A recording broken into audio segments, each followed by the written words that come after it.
Hello and welcome to Stop the Crime on Home Based Television with me, Alhaji Irubat Ibrahim. Before civilian access to the internet, hacking was seen as a sole preserve of those in the Silicon Valley. It was difficult, if not impossible, in the 80s to break into a basic closed circuit network of IBM desktop computers.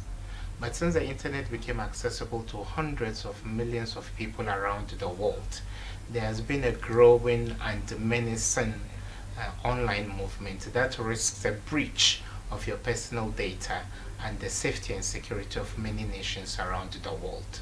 Hacking can be as basic as having your phone backed or as sophisticated as shutting down the energy sector of a whole country. What are the emerging trends, opportunities, and challenges? To help me do the discussion is Dr. Kester Quest Afeshi. He's a lecturer at the Ghana Technology University and a cybersecurity professional. Doc, good to have you. Yeah, good to have you. We hear so much about hacking. Yeah. For starters, what is hacking? Yeah, hacking as a name in general has a positive side and then a negative side. Yes. Normally it was used to apply to situations where maybe somebody is able to tweak something about a system to perform a different action of what is not intended to do. And then later when systems were being compromised and made to do things that the users or the systems haven't been set to do, that led to the evolving word in terms of hacking within the cyberspace. So etymologically, does this come from Hebrew? Does it come from Latin? Or is it an all through and through English word? Well, it's I've gotten off a little bit, but it's come off based on how in terms of things are being fidgeted with, as I said, that has been used. But as it is from Hebrew or whatever, I'm a little bit of that. So yeah. So of course, in the 80s, we saw what happened. You would go into an office on 2 or 3 desktop computers. You could only print stuff from one PC to another. Yeah. And there was no room for people from outside to, break into the system. Sure. What has been the evolution? Did someone just accidentally discover this, or it has been a well thought through evolution over the decades? Yeah, it has been a well thought evolution over the decade because from the first time that U.S. government decided to build the TCP/IP protocol for communication between their information systems, and when they expanded their network and then capabilities, there was a need for a signal intelligence unit to find a way of penetrating into the adversary's network in order to understand what it's doing. Countries want to know what the other country is doing and stuff like that. That got involved, the Nations Act, even in involvement within the cyberspace in terms of hacking and stuff like that. Developing of certain technologies also comes into being when sometimes governments want to know what users of these devices are doing, and also the companies also want to understand certain things that are happening. So these things even led to some of the backdoors and other things that people have access to. But within the defense sector, the hacking has been there ever since. And cybersecurity or security in general, which lead to secure communication, also have been there in the military, because when you look at even the ciphers that have been used within the sectors of the Islamic settings, you also have the one that has been used by the Caesar cipher, the Namotep by the Egyptians. Then after that, they moved to developing a more advanced cipher that has been used, even the Enigma cipher that led to the Second World War breakage and stuff like that. So these things have been practices of institutions in terms of governments and military and stuff like that. So it has been there for quite some time now before moving into other business sectors and civilians taking over. Doc, I like the preamble you've given. On a geopolitical level, of course, during the Cold War, the Soviet Union and the United States of America were kind of eavesdropping on each other's conversation. Yeah. At what point did we move from analog, where you would send a telegram, and the telegram could be intercepted, and then got into this sophisticated digitization of hacking? In terms of the communication sector, let me give a little bit history in terms of that. letters were being sent, okay, and even it takes a very long time for letters to move from one location to the other. Yes. And then later the telegram system coming where they use Morse codes to send data over wire, which also have seen radio distance. But before the radio, there was the first communication between US and then London, where they have to lay copper cables underwater. And today you realize that the entire world is networked with fiber optic cables and stuff like that. And we are looking into the future where we have to use quantum communications to fast track things at a different level. But spying has been part of that form of alliance, where people even intercept Morse codes and try to understand, which led to development of cryptographic schemes that have to be used to study this kind of Morse code. Even up till today, Yes. they have developed very advanced submarines. The US has released a submarine in 2005 known as Jimmy Carter by the NSA, which is used for Signal Alliance in monitoring fiber optic cables underwater, which also means that even the fiber optic cables can be eavesdrops on underwater. So communication has never been safe. That is why they said that if in case you are communicating over the internet, you are supposed to use different grade of encryption scheme.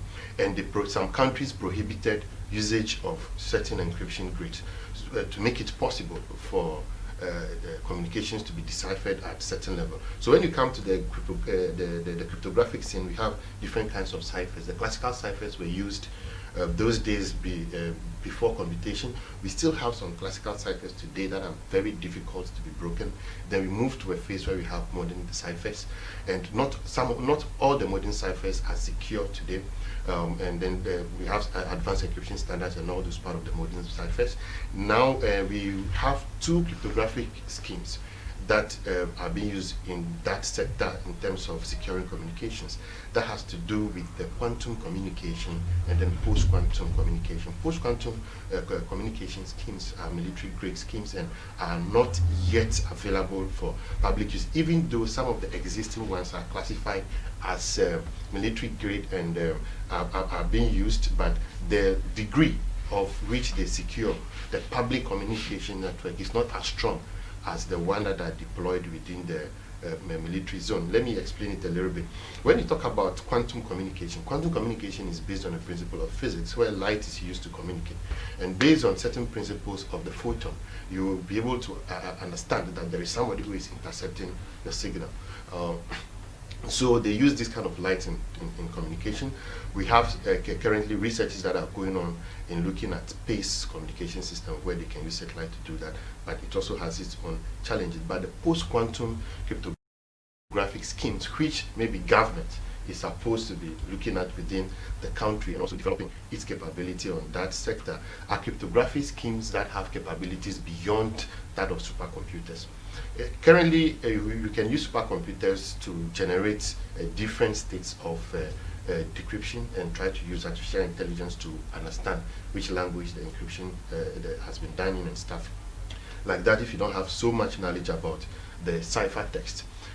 So the post-quantum cryptographic scheme make it very difficult for supercomputers to even crack, or quantum computers. And we can see the emergence of quantum computers coming into our space. And if this happens, it means a lot of security protocols that we have is going to be very weak, which also means that it's going to take a very small fraction of a time for somebody to also steal a very huge amount of data, which is also a security risk. So if that happens, the best way to secure a system is using post-quantum encryption algorithm. And then the countries like Ghana will have to start looking at that, developing the capability.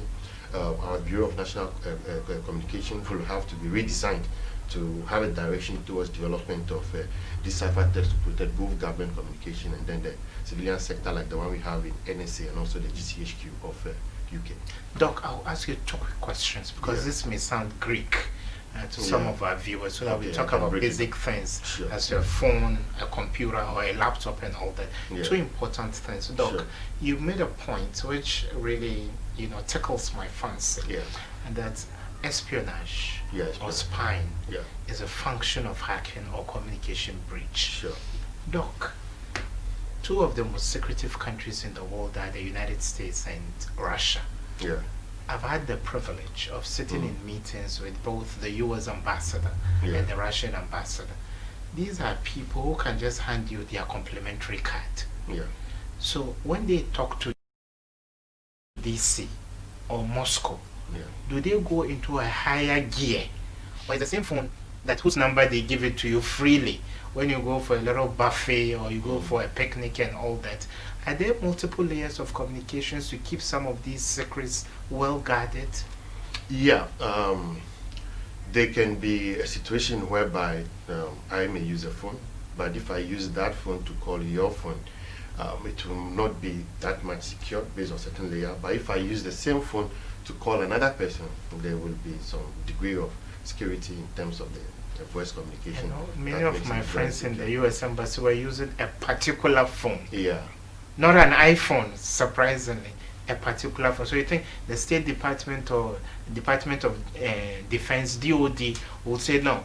Those of you who are diplomats in foreign lands, use this kind of phone, custom made to make it secure, encrypted end to end. Yes, most of the government communications that happens, they have to use those kind of forms to do it. Even they will have to go further to encrypt even certain details within the communication layer. It's very, very, very critical for such things to be done in order to secure what goes on. You know, most often within the space of this espionage and in terms of diplomatic communications like that, embassies and co must communicate using very secure lines. I research also under the Ministry of Defense in France. I did my PhD there, so I understand, and I built a lot of cryptographic schemes. So I understand what this kind of the high-level government security encryption schemes for effective communication between whatever works. So most of the top countries, maybe even when you look at Israel, Russia, US, and France, they've developed their own encryption communication over the public layer that makes it possible for communication to be done. The US has gone further when they expanded their global information grid. That means they linked the military infrastructure with the public infrastructure, making it easy for them to communicate seamlessly and carry operations by using these public networks without worrying about security, and end-to-end encryption protocols were engaged. What I mean is that I encrypt at my end, or I make the data very non-readable at my end and send it to you so that you can be able to understand it. The network provided might not be able to get it done. And most of, in terms of deciphering it, and most of the communications that takes place today happens like that. When you look at Ghana as a whole, you realize that we are dependent on Vodafone and other private service providers, which makes it very difficult for us to secure our communication. But government can take a step in terms of developing a cryptographic. But I think we've come far enough to have a major cryptographic unit that secure government communications. Why am I saying this?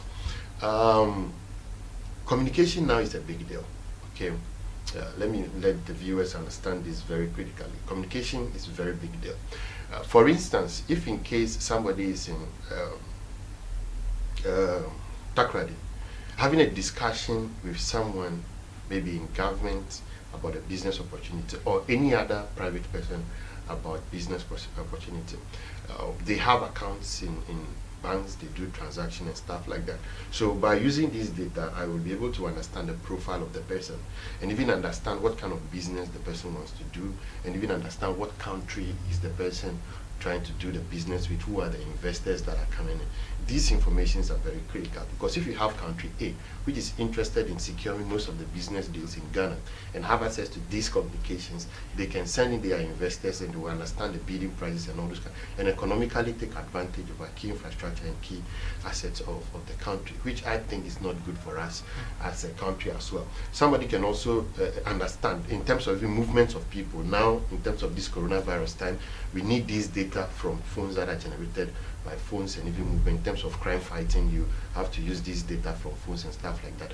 And if we are not in control of this communications network, it's going to create a very big problem, and it's going to let us lose a lot of money, because these are avenues where our security agencies can make money from, but we now have to pay to these private organizations in getting information from them, which is very, very, very costly. And even if there is a cases of arson or any other things, it makes it very difficult for government to track, monitor these people, and then apprehend them. But it makes it very easy for those who own the telecommunication. Even if there is another agency that spies through them, it makes it very easy for them to have access to this huge chunk of data, and then they will continue to take advantage of our business infrastructure, other sectors, and all those kind of things. Who knows? Maybe, and there is also one critical thing. If you have these nations attack, and there is one country that have an interest in Ghana, and then there is another country who doesn't have that interest in Ghana, and then there is some kind of political stretch, and maybe this guy supports this political party, want this guy to come, and then there's a person say, okay, fine, then let's cause chaos. So maybe a fight over resources, okay, then let's cause the chaos. It is very easy if in case we don't have control over our electric grid, like the one that we have at Gridco, and maybe the infrastructure is not designed, the security communication protocols are not designed by us to ensure that we secure that. Because during elections, what can happen is that if there is a hotspot area, whilst they are counting the votes, somebody can hack into the grid, or those who provide the service can move into this grid and then turn the grid off. And imagine what can happen during this time. Because seamlessly, we have satellite capabilities that can be used to determine whether people are crowded or not, besides having physical agents on the ground, and if there is riot. And so it's easy for somebody sitting far away to understand a situation that is happening in a geographical location and then interfere. Like for instance, if in case we want to cause a particular kind of problem for this government, and I have control over social media, what I can do is that I will let people see certain posts, and on their timeline, certain things that their friends share reflect more, so that when they read it, they kind of carry that meaning out of it, and it looks like it is trending. Those things can also change people's mindset towards a particular government, a particular activity, and influence so many things like the election. So it's good for us to take over our critical cyber infrastructure. We have to start building technologies ourselves. We have to start encrypting communication between organizations and stuff like that. For instance, if in case we want to go into rice production, or we want to go into maize production, it's not good for certain countries, even though it's good for Ghana. Okay, why? Because if in case we import maize from country A, okay, and now we are producing locally, and now, we cut off their, so Vietnam won't be happy, Thailand won't be happy. So that information, even within the agricultural sector, is critical for government, and it's critical for the people, and it has to be done in a secured manner. Wow. So if it is not done in a secured manner, they can come, bid that, okay, let's take over the project, we want to help you, give you very bad seeds, introduce a lot of things and stuff like that. As a private company can choose to fly a private plane over a particular field and drop a genetically modified army worm or whatever onto your farm to destroy your crops, just for you to continue to take crops from them. They can also support country A with seed, develop farms in country A because they've given them their lands, and then they sabotage your farm for you to have this market by buying things from their country, so that they make money through the other country. So very critical infrastructure sets are things that we have to hold seriously. Doc, the more you talk, the more there is a mishmash of more complicated questions I want to ask before we devolve this to the level of the ordinary viewer. Sure. But two quick ones, and be brief with the answers so we can go to the basic, Okay, that's fine. We heard of WikiLeaks and Julian Assange. Julian Assange was holed up in the embassy of Ecuador, High Commission in London. Soon he may be handed over to the United States. How on earth could a group of journalists, whichever capability they had, were they able to hack into classified US information from secure places like in Iraq to share with the world? On what platform does an operation like the operation of WikiLeaks act to be able to outwit the military-grade defense we are talking about? Most often, they have people who are within the government infrastructure that supplies them with those key information. So you always think it's an insider job. Yes, Someone is sure. compromised. Yes, like But house Doc, note- we hear Mm. before you go, when of course we've been to some of the buildings, Yeah. before you go, you're almost stripped naked of any storage device. Yeah. And these are secure computers. When you even slot in an external hard drive, it can't download. Yeah. And you can't send this over the internet, over an email. So how could an insider, was it paper, the person gathered and said, WikiLeaks, print this out and all that? And look at the cables running into hundreds of thousands, if not tens Yeah. of thousands. At a point, they realized that they can be operating in silos. That is after the 9/11 attack on the United States. Different technologies and stuff like that were developed, and then information sharing became the foundation. Because if in case you have agency A having information about a particular person, and the person is moving in, you have to know agency B should be able to have access if in case they move, and infrastructure. Police will have to communicate to fire service, FBI, the FBI, CIA. CIA, and stuff like that. So let me just give a very simple example. Assuming there is a fire outbreak at a particular location, you have the local government unit that have to have their system open to the fire service to understand the nature of the building, even if they move a particular chemical there, based on the clearance they've made at the port and the direction in which they say they are moving those chemicals to.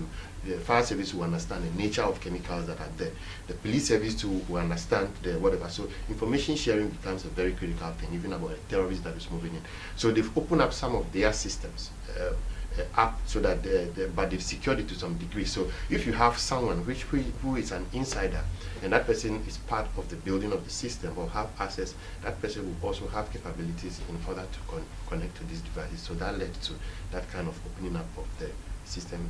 So Julian Assange is not this whisked, tech nerd who has the ability to use algorithms, and we shouldn't view him as such. Someone just dumped the documents in front of him. Yeah, it happens like that. It's just like this recent way of people involving in the Sakawa business and all this kind of thing. Now it has become more connected in such a way that people will collect credit cards for country A and sell it to people in maybe Ghana or any other country. You have to buy these credit cards and then use them. So in that case, it is not the people who are using the credit cards that actually did the hacking. Maybe you can go to a shop that you want to buy something, somebody take your credit card, take a snapshot of it or whatever, and you can be shopping on a particular site, you collect your credit card details and send it to somebody in another country and sell it to the person to use it. So that is how the cyberspace is currently working. So you cannot attribute that the people actually have the technical skills to do hacking. Doc, we know of walkie-talkies. Yes. In wartime, if you want to communicate over secure lines, walkie-talkies are analog. Yeah. And when a government official in Ghana calls you and you say a private line, he has called you with a gutter. Yeah. That is the farthest they can go in securing government communication, as much as I know. Is the gutter safe enough? The gutter is not safe enough. Why? Because if you are not the one who built the infrastructure, or if you not build a layer over it that secures you, you don't have control over it.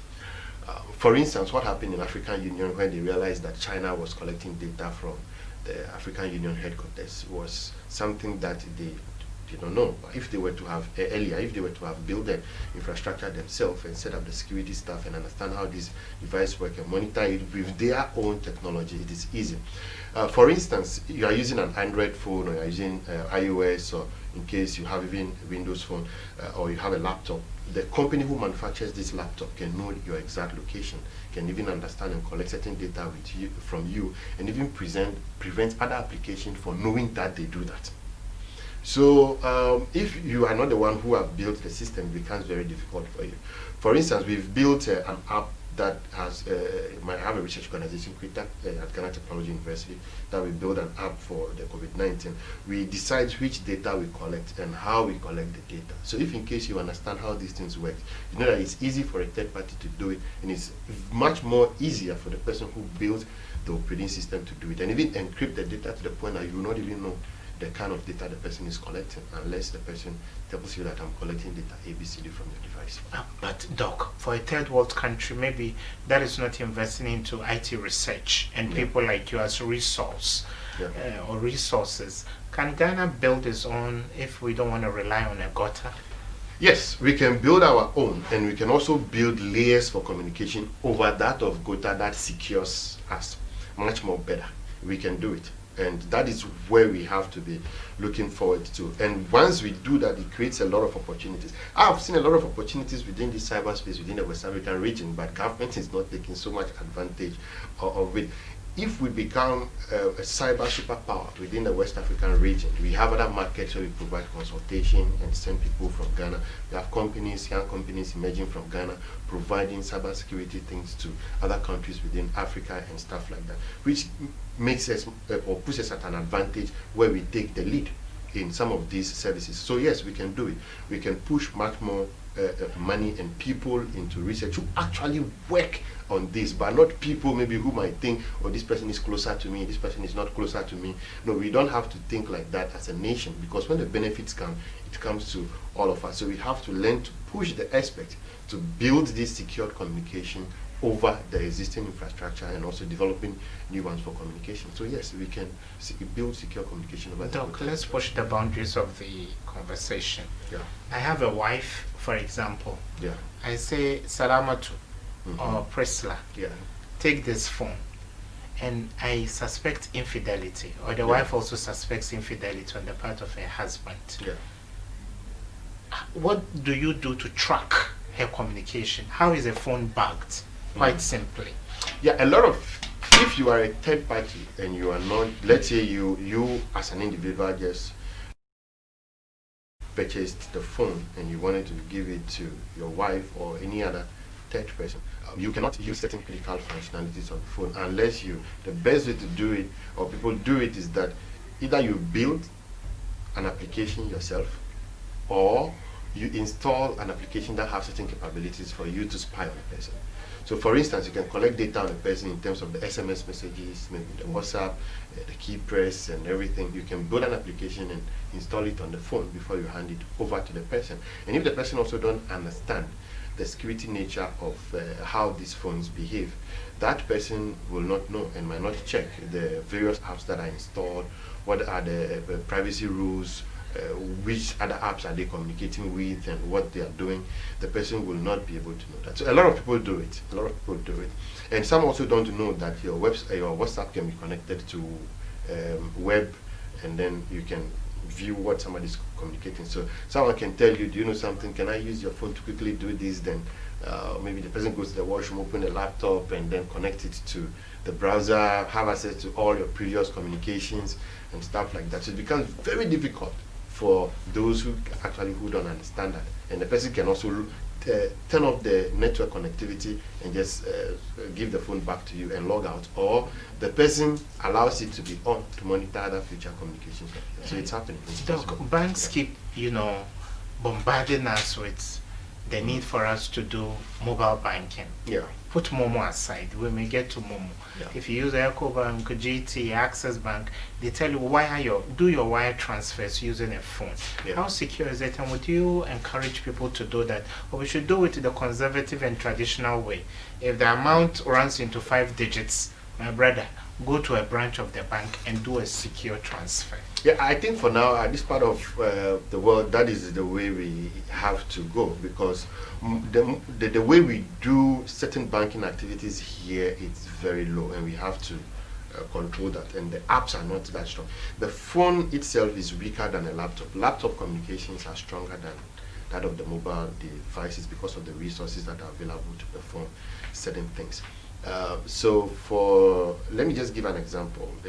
If in case you have a Visa card or a debit card, somebody can use it on the internet to buy things and stuff like that by entering your credentials and stuff like that. So if you misplace your card, it becomes very dangerous to you. Even if they cannot slot it into the ATM machine, they can use your details to perform certain transactions on certain websites.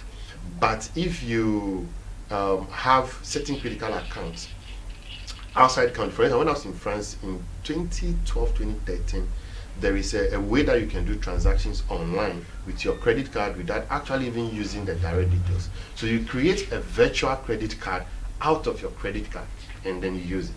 And whilst using it, you will still, maybe if I want to spend only 500 Ghana cedis, I load only 500 Ghana cedis to the card and I determine the time that the card have to expire, maybe a week, 3 days or whatever.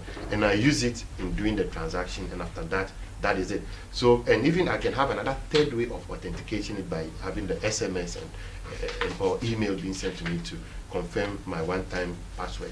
So banks here will have to integrate that into the mobile devices and stuff like that. Then that will make it very difficult. Even if I lose my username and password to a third party, that third party can log on to my account, see the money, but will not be able to transfer it. That will provide a much more safer usage for consumers, even if we don't have that much stronger apps that have been built locally to support that. We go for a quick commercial break. When we come back, Dr. Kester Quest, we are back.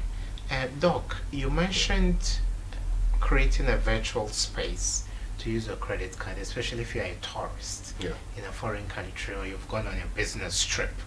You are scared that hundreds of thousands of dollars may be transferred from your account.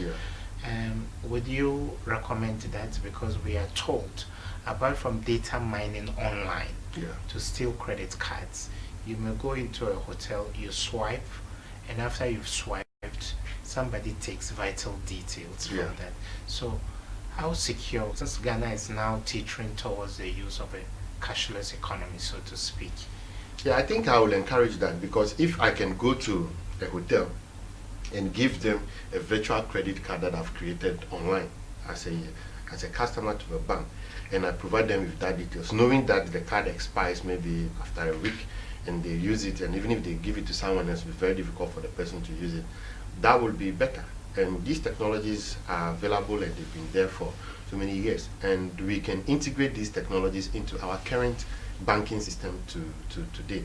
That will make it easier for customers to transact businesses online and make it safer as we move on to these cashless systems, instead of saying don't give your password to this person and stuff like that. Doc, what is the dark web?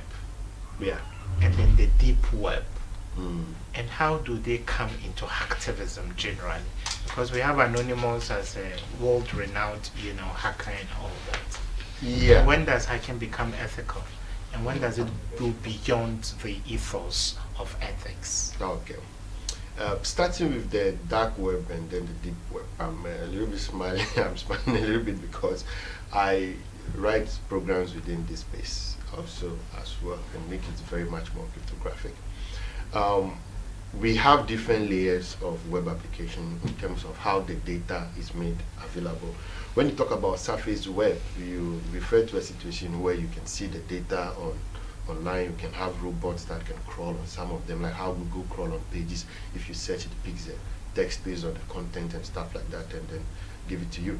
We also have certain details that are hidden from users, unless you have access before you can view those kind of data sets and stuff like that. We also have another layer where it's not everybody that is supposed to have access to it, and it's not any kind of browser that can be used to have access to this data set. So individuals who have capabilities can build these applications and to help in communication. For instance, I've built a test dark web where I use cryptography. So if in case you are not using that browser and you are not given access to that network, you might not understand the communication that is going within the private or the public network. So what a lot of hackers do is that there are various communities. We have some of them that do good and some of them that do bad. For instance, the largest hacker group that we have in the world is DEF CON, and I'm also a member of DEF CON. I met Jason Streets in Israel, who is one of the key ambassador for DEF CON, and then that even let me set up a very small unit of DEF CON at Ghana Technology University. So they use this dark web for communication. For instance, if I steal somebody's credit card and I want to sell it, and I don't want people to understand that I'm selling credit card on the internet. For instance, if I'm using Facebook to sell it, Facebook will know. because if in case there are certain keywords that they try to look out for in people's communications, that is why you can post a comment on Facebook and it will tell you the comment is harsh, or if it is a threat or this, because they have written algorithms that understand each person's communication to flash out certain things. So if I'm selling and I'm using even Yahoo or Outlook, Microsoft is reading my mails, Yahoo is reading my mails, the machines are reading it, and if it's about terrorism or any other thing, they will know, and they pass it over to, based on the contract they have with government institutions. So it is easy for that to be done. But so if I don't want people to know that I'm doing this business, I'm selling this, then I have to go to the dark web space where I can do selling of this, knowing very well that those machines will not be able to reach it. So what some government organizations do is that they've built their own dark web, attract hackers to that, and then they use that to monitor them. So sometimes they allow certain things to go on, and sometimes they use it to prevent certain top activities that will go so much to damage certain people, and they also try to use it to understand the criminal behaviors and then the network of people. So it's not all dark webs that are safe for hackers, and it's not all dark webs that so a dark web could be a bait to attract a hacker, so that a government entity will find out what the hacker is doing. So how smart are these hackers to know that, hey, there's danger lurking here? Yeah, for you to understand that, it means you need very advanced knowledge within that space. So if you don't have very advanced knowledge within that space, you might think you are doing something great, but it is not. For instance, when we set up a forensic laboratory at Ghana Technology University, and I have to install certain applications there that we have to use for analyzing data, stuff like that, I decided to monitor the application itself. So I realized that the systems, the software systems that we were using was communicating to a server outside our country at certain times of the night. So if I don't have that capability, I will not understand that these tools that we are using are spying on us. So some of the forensic tools that you even use spy on you and understand you. It's just like how right now anybody who is using Windows operating system or any other operating system, the system itself is an AI. The Windows operating system now is an AI. It understands you. It knows your typing pattern. If you move from one machine to the other, it can predict that that is you. It understands your behavior, the folders you open, and profile you. So it profiles you differently from how it profiles the other user and stuff like that. So it is easy for them to know you and for them to understand your activities within the space. So it's very easy these days. Doc, let's still go down a bit. Yeah. Momo. Yeah, Obama. Look, these are ill-equipped, ill-trained syndicates. Yeah. Hello, madam. I was sending 200 Ghana to my sister, and I mistakenly sent it to you. Check your phone. And lo and behold, there is an alert that says that you've received that amount of money. Yeah. So as you make an attempt to send back the money, the worst happens. Doc, is mobile money electronic theft the most basic form of hacking, or there's some sophistication to it? Yeah, it's the most basic form. There is not any other much sophistication. That is why people try to use social engineering.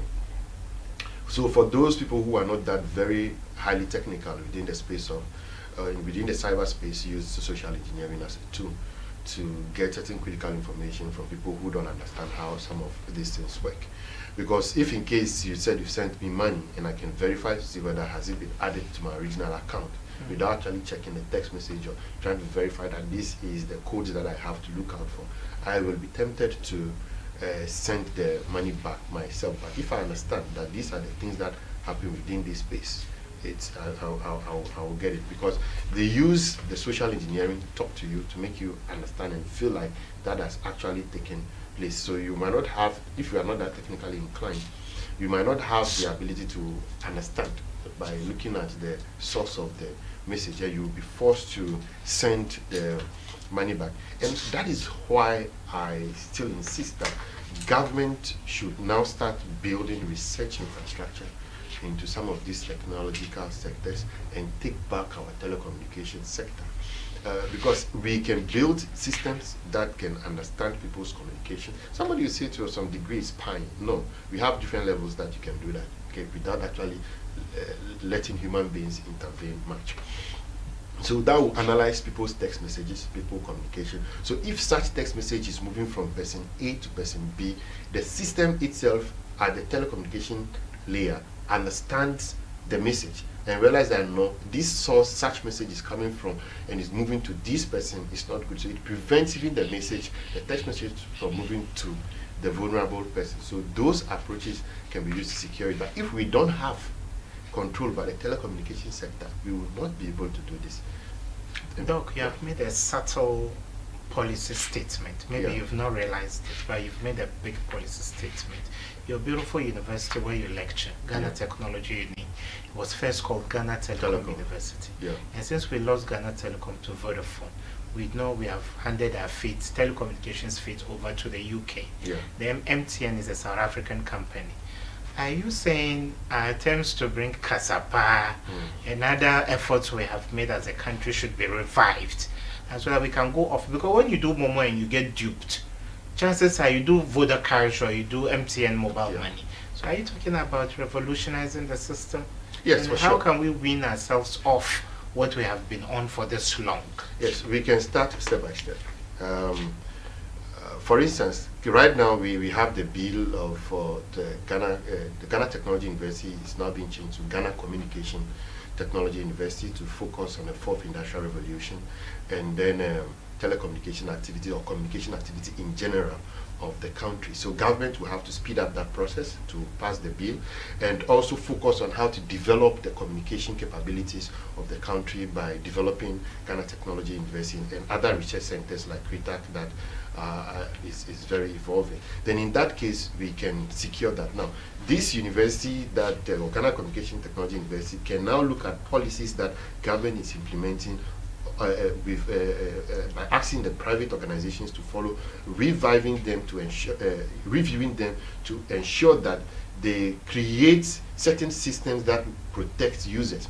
And they can work with the universities to implement some of these technologies. For instance, understanding text messages and preventing them, and also building some level of backbone and letting all the telco cooperate and have that forms of coordination, so that if an activity is going on in telecommunication organization A, such activity is sent to a centralized system where you can be able to process and have information sharing. The security agencies and all those guys look at it, and if in case trust is becoming a problem, we can further advance upon the machine capabilities by using artificial intelligence to do that. And then with that, we'll be building capabilities for the systems and reducing human beings' interference into it. So somebody can go and say, I want to spy on this person, but the machines do it, and then they write the report. And even if somebody tries to check another person's phone or message or other person's data, it becomes very difficult. Yes. Based on how they do it. And you can also lay blockchain capabilities on it to verify who checks what at what time, who authorized the person, and which system does that, and makes it much more easier and better. Because looking at the way Ghana Communication Technology University has to be strategically positioned, because we are having our legal system, which is going online. We have a lot of government infrastructure, e-governance activities that are going on, and you need to have a very strong institution that research and develop some of these security technologies. You need to protect it. So we will have to put a lot into that, and then speed up the process, and then also support the institutions with those kind of resources to help develop that backbone. Doc, as a professional, have you had conversations with NITA and the Digital Center, Accra Digital Center, Yeah. and the Communications Ministry? Are professionals like you engaging and bringing to the fore some of these salient and pertinent ideas you're talking about? Yeah, only some of the workers, and sometimes the most unfortunate thing is that when some projects are rolled out, they don't get the right people to do the right work. So it retards our progress within the country, and sometimes it ended up, instead of government having maybe a good direction, because of the people that are placed in there, it ended up doing a very shoddy job. And that is why our national security will have to step up. And we and the national security also has its own challenges. because of the capability of some of the people that have been recruited there, and sometimes the nature of works that they do. The national security will have to do a very critical background checks of people and learn how to do scouting to get the best people, to look for the best ones in the interest of the country. Because Israel, when Benjamin Netanyahu was schooling in Cambridge, in Massachusetts, he was able to identify that the national security have an infrastructure on the university campus that do very cutting-edge research work. And he replicated that in Israel and has really advanced the Unit 8200's capability. The Ghana government can look at such a model, and the CRITAC is also using that model of training university students and then recruiting them at a very lower entry level 100 and building them up, giving them capability. Currently, I have students with me who are researching and building technologies today. So government can look at that and then restructure that so that we can have a well-streamlined plan to get the best people. And even in academia, you can look at people who are researching, who are within your country, that are doing certain critical things, and go for those people. And that is how a lot of organizations look out for the expert. For instance, right now we are working on at the United Nations level. I'm part of the special group committee that are looking at artificial intelligence capabilities of certain machines, and also how to secure it in diagnostics and disease spread and stuff like that.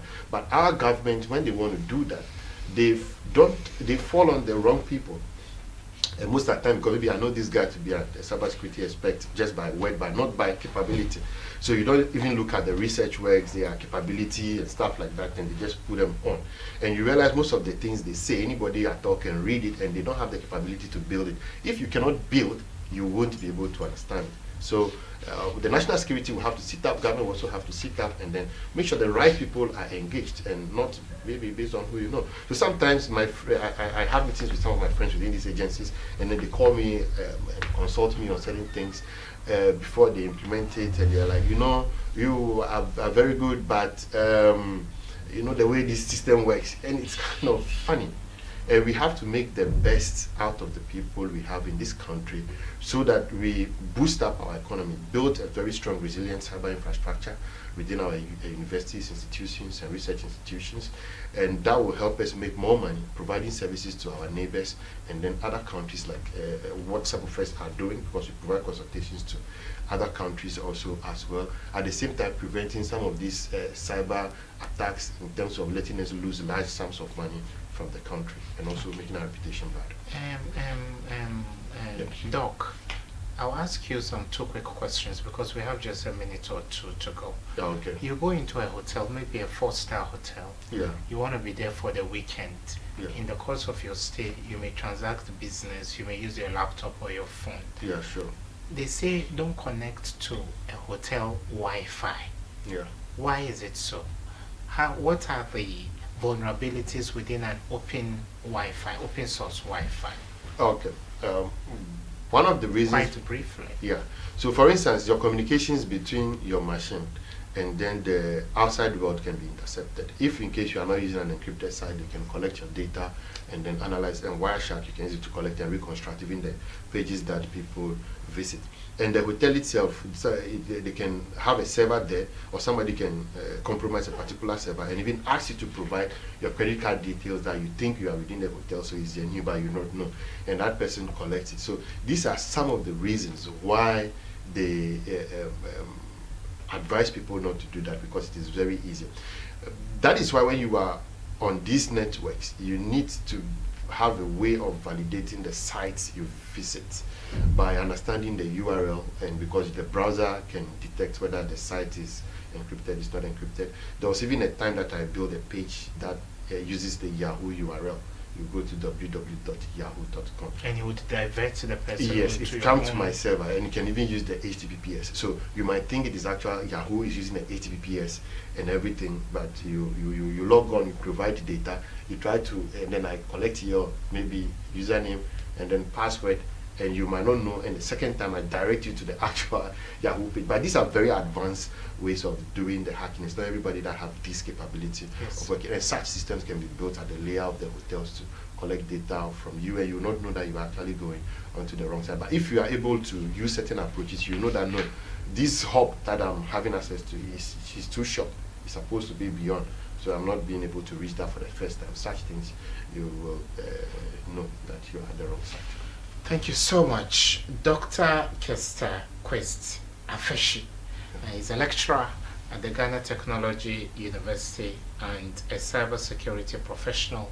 We discussed ethics of hacking and the security impact of illegal activism. This show has been produced by Nana Kofi, and the executive producer has been Mr. Eric Isuman. I thank the cameraman and the backroom people. Till we come your way next week with another edition of Stop the Crime. Keep watching Home Based Television. Bye bye.